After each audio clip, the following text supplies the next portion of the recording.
pessoal, eu sou o professor Wesley Souza, estarei conversando durante algumas aulas com vocês sobre temas da atualidade.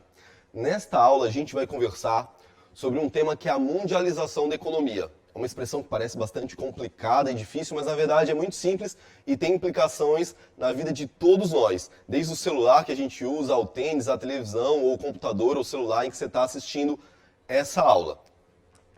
O primeiro tema que a gente precisa entender, o primeiro termo que a gente precisa entender para começar esse debate do que é essa mundialização da economia é, afinal, o que é economia? Você provavelmente ouviu falar em casa, você precisa economizar mais, vamos economizar aqui, vamos economizar ali, especialmente nesse momento de crise. A economia, nos termos em que a gente conhece, é algo essencial. É preciso economizar para segurar esses dias de isolamento, de eventual diminuição do volume de trabalho e, por consequência, de renda. A economia ela é uma ciência que estuda como a gente vai gerir os recursos. Os recursos eles são finitos, o seu salário, ou a própria água, ou os grãos, enfim, quem produz recursos e esses recursos são finitos. Só que as necessidades do ser humano, elas vão crescendo, vão crescendo e vão crescendo, e se você não faz uma gestão muito organizada desses recursos, a tendência é que você tenha uma escassez. Um período de escassez, um período de dificuldade. Então, a economia é a ciência que vai estudar e que vai delimitar a melhor forma de fazer nos diferentes campos diferentes, na economia familiar, na microeconomia ali da cidade ou do bairro, ou na macroeconomia do país e do mundo, como é que a gente vai gerir os recursos. Na história da humanidade, esses conceitos vão mudando, vão evoluindo, porque a própria humanidade vai mudando bastante. Então é preciso compreender que lá no início nós estávamos cada um na sua caverna, ali saíamos para caçar ou saíamos para pescar, para procurar plantas, e ao longo de como o homem vai conhecendo o mundo e vai entendendo como funciona, que se ele soltar uma semente da maçã que ele acabou de comer em um espaço, e aquela semente ela germina e nasce um pé de uma maçã e depois vai dar maçã e ele pode colher aquilo. Ao longo da evolução da humanidade, o homem vai entendendo que ele também pode produzir. E que aquele animal que ele caça, se ele começa a guardar e organizar um conjunto daqueles animais, aos poucos eles vão procriando e vão nascendo outros animais. Então o homem, ao longo da sua existência, vai compreendendo que é possível multiplicar os recursos. É possível multiplicar plantando, é possível multiplicar criando animais que posteriormente ele vai matar e vão servir de alimento. Então essa compreensão permitiu uma evolução. Naquele período nós não tínhamos ainda essa compreensão de economia, mas começa a permitir uma compreensão de produção. O homem começa a produzir a partir do plantio, a partir da organização do que ele caçava e a partir da ocupação de vários territórios. Então, quando o indivíduo percebia, ou aquele grupo de indivíduos percebia que aquele território não era mais suficiente, o que aquele território lhe dava de retorno não era mais suficiente, ele procurava um outro território. E aí a gente tem aquele conceito de nômades, né? As tribos iam se deslocando de vários espaços de acordo com que aquele espaço conseguia lhe proporcionar de produção, de comida, de caça, de condições climáticas também. Só que ao longo do tempo, o indivíduo vai evoluindo, tornando mais moderno o seu processo de produção e começa a haver sobra. Então, eu que produzo arroz, começo a produzir arroz, aquele arroz é suficiente para a minha subsistência, para a subsistência da minha tribo ou do grupo que vive ao redor, mas aos poucos começa a sobrar arroz e eu percebo que eu tenho necessidade de carne, por exemplo. Então, eu tenho arroz sobrando, mas eu não tenho carne. Ou então eu tenho uma outra fruta sobrando, mas preciso de tecido para as roupas. Isso começa a impulsionar o surgimento de uma outra forma de negociação entre o homem, que é o escambo.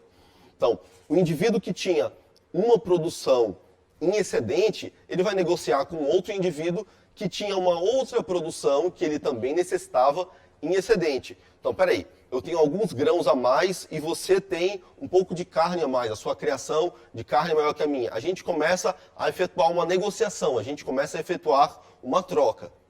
Então, quando os indivíduos vão observando que os seus excessos de produção podem constituir um outro material, eu posso trocar o tecido que eu tenho a mais, das minhas ovelhas, por exemplo, que eu retiro da minha produção de ovelhas, eu posso trocar esse tecido com lenha, para fogueira, para esquentar aquelas pessoas que vivem ao meu redor.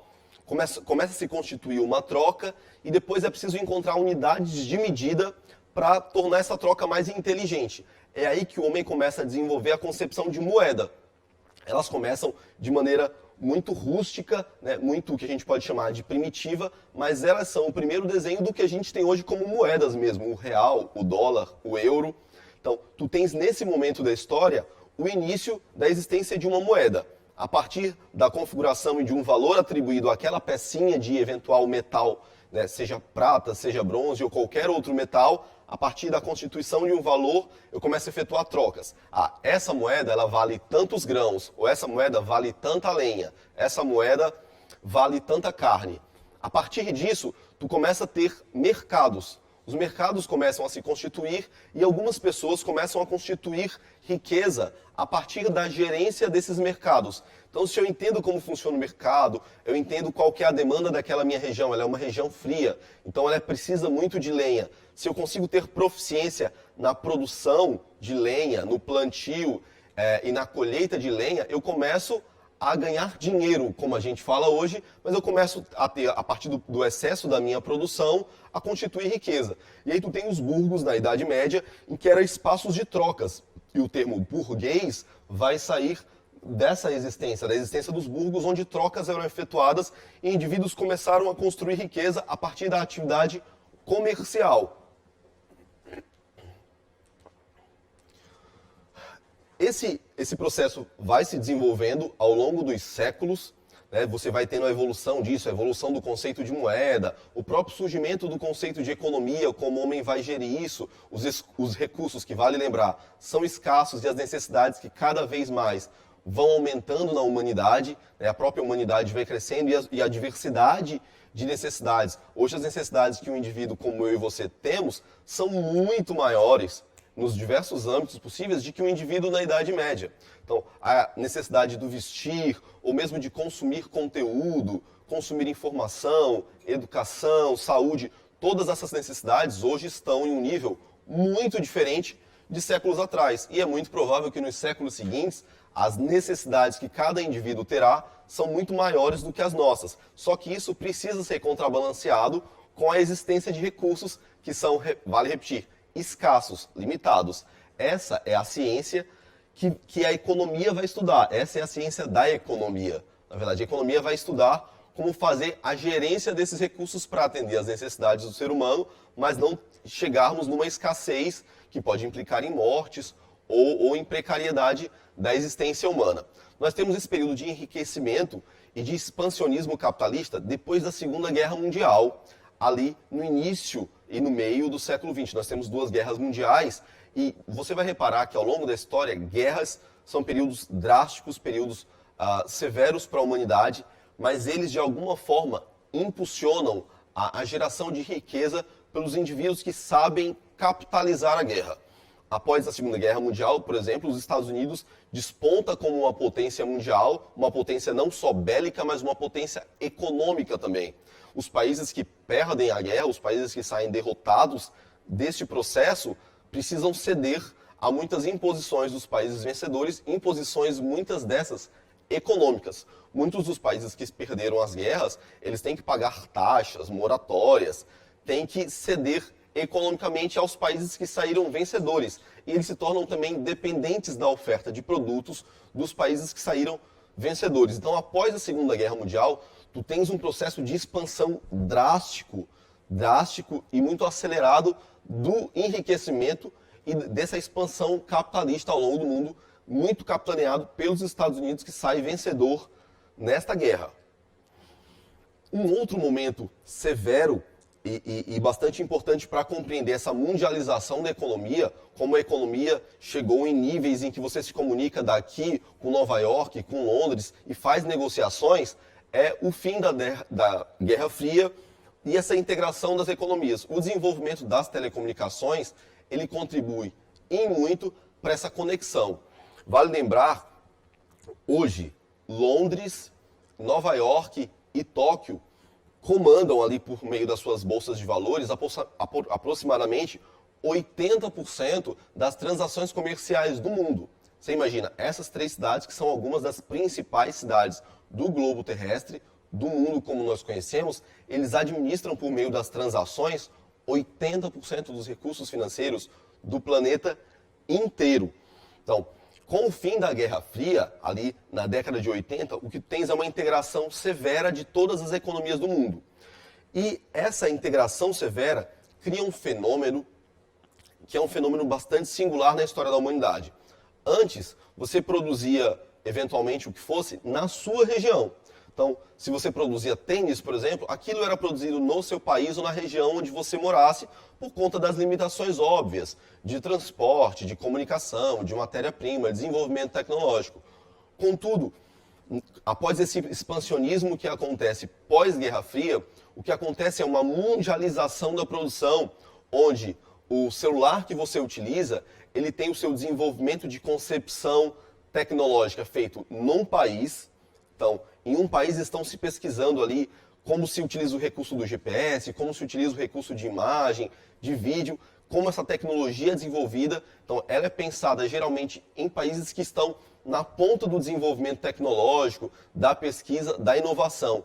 Só que a matéria-prima para o celular que a gente utiliza, muito provavelmente vem de outros países que necessitam vender matéria-prima mais barata porque não tem tanto desenvolvimento tecnológico e porque tem matéria-prima em abundância. O Brasil, por exemplo, é um país que tem matéria-prima em abundância. A montagem desse produto muito provavelmente vai se dar em outro país. É muito normal você pegar um produto e olhar, made in China. Made in China. Por quê?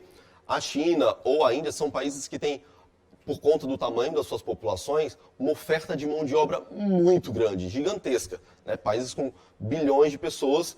Então, por natureza, a oferta da mão de obra nesses países será uma oferta de mão de obra barata. Então, para as multinacionais, as empresas que conseguem produzir seus produtos ao longo do planeta inteiro, compensa produzir utilizando a mão de obra de um país onde a mão de obra é mais barata. E, por finalização, o marketing e a distribuição desse produto também vai ocorrer em outros países. Então, o desenvolvimento do marketing de um eventual produto que foi concebido num país, que utilizou matéria-prima de outro país, que utilizou a montagem de um outro país porque a mão de obra era mais barato, a concepção de marketing é muito possível que ela ocorra em outro país onde há expertise, né, onde há gente com proficiência na comunicação, no desenvolvimento de marketing. E a distribuição desse produto vai se dar ao longo do globo inteiro. Então, aquele celular que é montado na China, que utiliza matéria-prima do Brasil, que é pensado tecnologicamente nos Estados Unidos, cuja elaboração de seu marketing é feito na Europa, ele vai ser vendido no mundo inteiro. Ele vai ser vendido aqui no Brasil, ele vai ser vendido nos Estados Unidos, ele vai ser vendido na Indonésia, em todo o planeta. Quais as implicações disso? Existem algumas implicações. Aquela empresa ou aquele negócio que ele se localiza apenas de um país e oferta um produto similar àquele, ele vai ter muita dificuldade, mas muita dificuldade de concorrer em pé de igualdade, em preços ou mesmo em qualidade do produto, com uma empresa que consegue utilizar ao longo do planeta inteiro o que é a mão de obra mais barata, o que é a matéria-prima mais barata, qual que é o melhor desenvolvimento tecnológico, qual que é o melhor marketing. Então, tu tens uma dificuldade aí de equiparar a concorrência entre as empresas que só estão num país, que só produzem naquele país, sob as condições de crédito, né, porque cada país vai ter ali a sua política de concessão de crédito, a sua política de juros. Então, como eu consigo dinheiro para produzir um produto, tem relação com o local onde eu estou. No Brasil, você consegue crédito para a produção de um produto a partir das condições do Brasil. Mas uma empresa que está localizada ao longo do planeta inteiro, ela pode buscar as condições de crédito mais acessíveis, mais baratas ao longo desses países. É óbvio que a concorrência não será em pé de igualdade, porque eu estou delimitado a um país, ao custo da mão de obra desse país, ao custo da matéria-prima deste país, ao custo do serviço de marketing desse país e também ao nível de desenvolvimento tecnológico daquele país.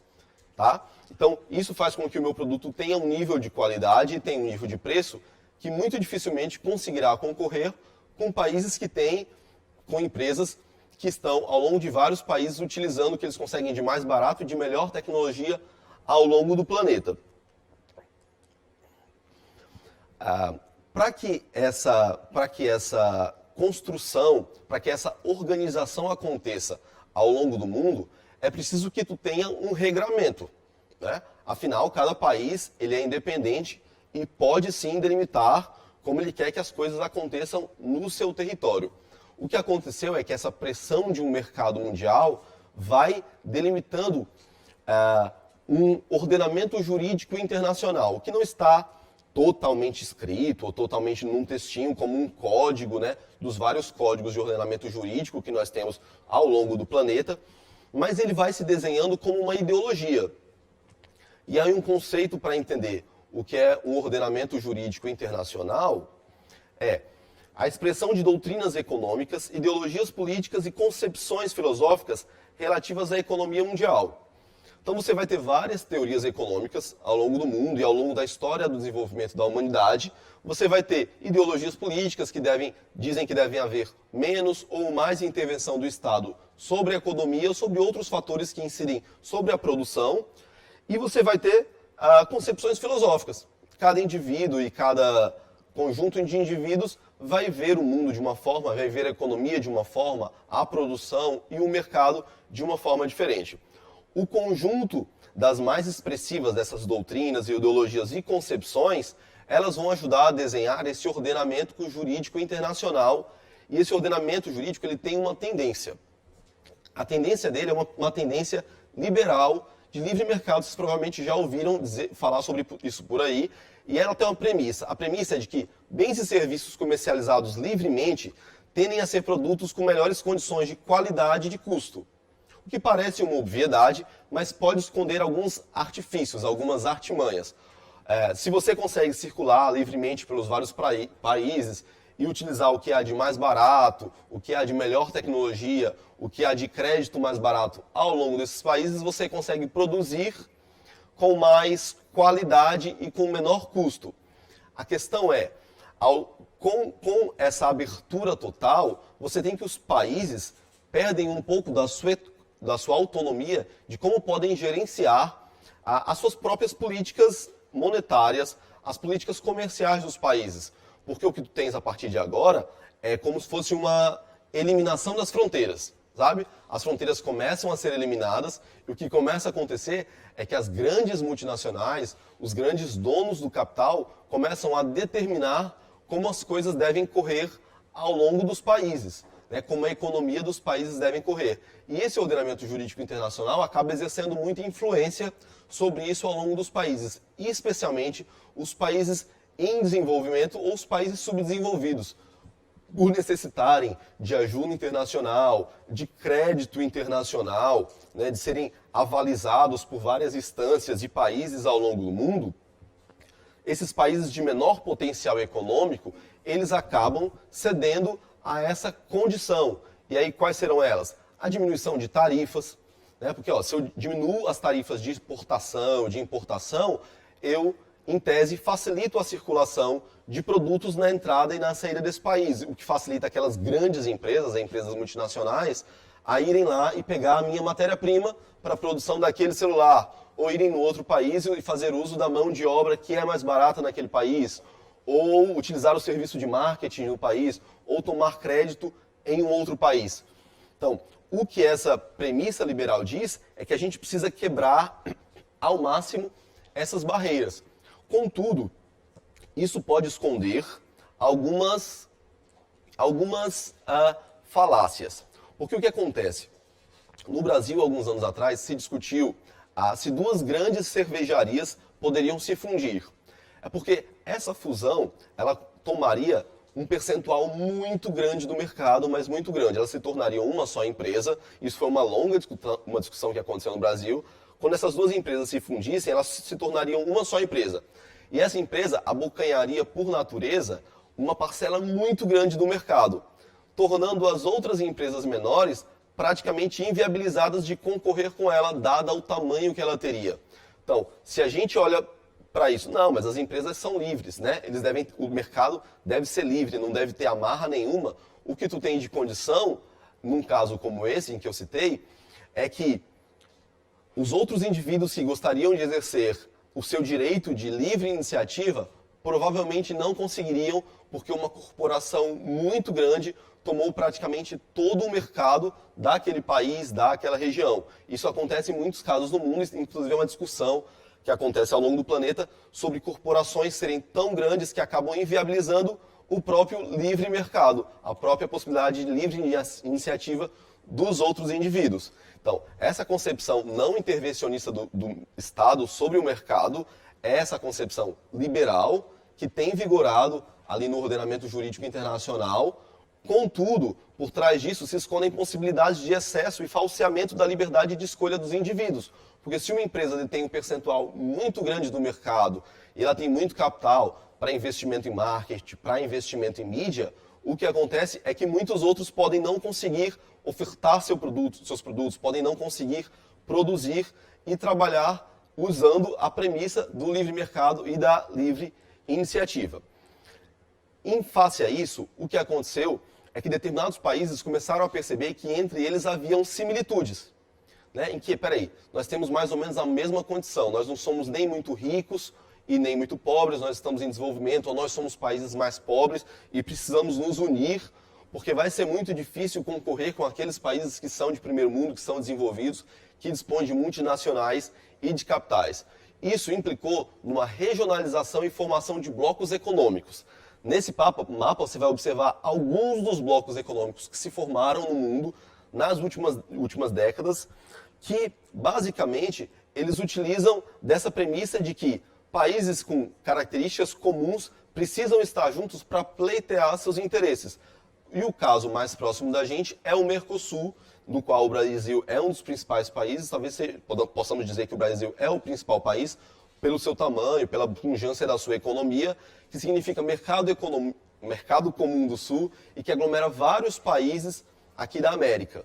Então, o Mercosul é um fruto dessa regionalização, é um bloco econômico utilizado para defender interesses desses países frente a outros blocos econômicos, frente a outros países, de forma que você consiga criar alguma força econômica de países que estão ali em processo de desenvolvimento. O que acontece? Levantamentos demonstram que países em desenvolvimento e que cederam a essa abertura, de quebrar barreiras tarifárias e facilitar a comunicação com outros países e essa livre circulação de mercado, eles enriqueceram. Eles ganharam um pouco mais de dinheiro e se desenvolveram um pouco mais.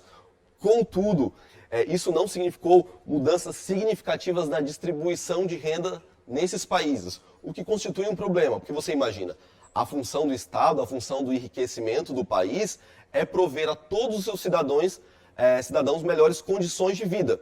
Então, não adianta de nada um país se tornar mais rico se os cidadãos daquele país, de forma homogênea, consigam dispor de melhores condições. E os levantamentos têm mostrado que países que têm se aberto a esse livre mercado, quebrado suas barreiras tarifárias e deixando-se utilizar a sua matéria-prima, a sua eventual mão de obra, que é mais barata, não têm conseguido distribuir igualmente entre os cidadãos daquele país esse enriquecimento que é acumulado. Muito porque esse enriquecimento fica acumulado nas mãos de poucas pessoas, que são os grandes empresários, os representantes dessas grandes corporações nos seus respectivos países, e muito porque também o desenvolvimento tecnológico, que é o mais caro, o processado, ele fica nos países mais ricos, que são as sedes dessas multinacionais. Essa mundialização da economia, ela tem implicações positivas e negativas. Eu acho que cabe a gente falar das mais singulares e das quais as que impactam a nossa vida com mais força. Sobre os aspectos positivos, a gente tem a difusão do conhecimento e das tecnologias. Então hoje o celular que você tem no bolso, que talvez você está assistindo essa aula, ou o teu notebook, o computador, ele consegue acessar a informação de todo o globo com uma velocidade muito rápida. Então o conhecimento que está sendo produzido, por exemplo, sobre a Covid-19, agora ao longo do planeta, o que a OMS está pesquisando, o que os países de ponta estão pesquisando, já chegam para a gente com uma velocidade muito rápida. Essa é uma das vantagens dessa globalização, dessa mundialização da economia. O compartilhamento de tecnologia permite que mesmo o menino que está na periferia tenha à mão um celular que consegue acessar a informação muito rápido, e consegue ter acesso a conhecimento do mundo inteiro. E aí vale aproveitar essa oportunidade. essa aula e o compartilhamento dessa aula e dessas aulas, desse conhecimento, de alguma forma é uma possibilidade viabilizada pelo desenvolvimento tecnológico e por esse compartilhamento tecnológico ao longo do globo. Contudo, é preciso também apontar quais os pontos negativos dessa mundialização da economia. Um deles a gente já citou, que levantamentos comprovam que mesmo com esse desenvolvimento tecnológico, desse compartilhamento ao longo do mundo, os países em desenvolvimento ou os países pobres que se abriram a esse processo, eles não conseguiram reduzir as suas desigualdades. Mesmo com um crescimento desses países, com uma evolução da renda e do enriquecimento desses países, as desigualdades continuam muito severas. Em geral, porque esses países continuam servindo, assim como nos períodos da colonização, apenas de fonte de mão de obra barata, e de matéria-prima, que também é um produto mais barato do que o produto desenvolvido tecnologicamente. Então, a matéria-prima do celular, ela não tem o preço do celular, porque no celular existe tecnologia aplicada, né? Aquele produto final teve muita tecnologia, teve pesquisa, e isso é mais caro do que matéria-prima. Por isso a gente precisa exportar muita matéria-prima para trazer um celular. Isso faz com que a nossa balança fique desigual. E a desigualdade é um fruto desse processo. O outro fruto desse processo é uma recepção de valores, culturas e princípio de países que dominam o processo de integração das economias em busca de novos mercados consumidores. Então, nós estamos vivendo um período onde necessidades são criadas. Existem muitas das coisas que a gente quer ter, que a criança quer ter, que eu quero ter, que você eventualmente quer ter, que não são necessidades reais. São necessidades que nos são impostas por um processo de mídia, por um processo de construção de mentalidades. E quem lidera esse processo de construção são os países desenvolvidos. São os países onde estão alocadas essas multinacionais, essas grandes empresas. Então, aquela corrida atrás do último celular, eita, lançaram mais um, é o X, é o XS, é o XY. Então, eles vão administrando tecnologia e a forma como eles vendem pra gente esse produto, vendem a imagem do produto, fazem com que a gente sinta aquilo como necessidade, mas eu preciso ter um celular melhor, mas eu preciso ter um tênis melhor. Será que isso de fato é uma necessidade? E o que muitos autores dirão é que isso é uma transmissão de supostas necessidades para que a gente continue sendo público-alvo, público consumidor desse mercado mundial. Seguindo para o final, tem uma frase muito importante, um pensamento muito importante de um filósofo e sociólogo que tem sido muito referenciado e tem sido muito utilizado nas discussões durante essa segunda metade do século XX, início do século XXI, é que ele diz a seguinte coisa: a capacidade de consumo dos consumidores pode ser esticada muito além dos limites estabelecidos por quaisquer necessidades naturais ou adquiridas. Era um pouco do que a gente falava, essas necessidades elas vão sendo criadas. Por isso vale muito estar atento ao que de fato é necessidade. Ok, eu preciso desse produto, ou isso é uma imposição do mercado que precisa a todo custo vender aquele produto para continuar estimulando essa produção em nível mundial. Então, esse é um dos pontos negativos dessa mundialização da economia, porque necessidades nos são impostas pelas visões de mundo dos países que lideram esse processo. Essa foi a nossa aula sobre mundialização da economia. Você pode voltar à aula, você pode anotar, pode pesquisar, para entender melhor eventuais pontos dessa aula. Compartilhe essa aula com outras pessoas, compartilhe sobre esse assunto. Essa é uma discussão muito importante. Aproveite essa aula, o compartilhamento desse conteúdo para ficar em casa. Tá? Vamos respeitar esse período de isolamento, isso é o melhor para todos nós. Nós vamos sair desse momento e o compartilhamento desse conteúdo é para que nós saiamos desse momento melhores, mais preparados para o mundo, mais preparados para construir uma humanidade melhor e para as nossas próprias vidas, para as vidas das nossas famílias. Tá bom? Até mais.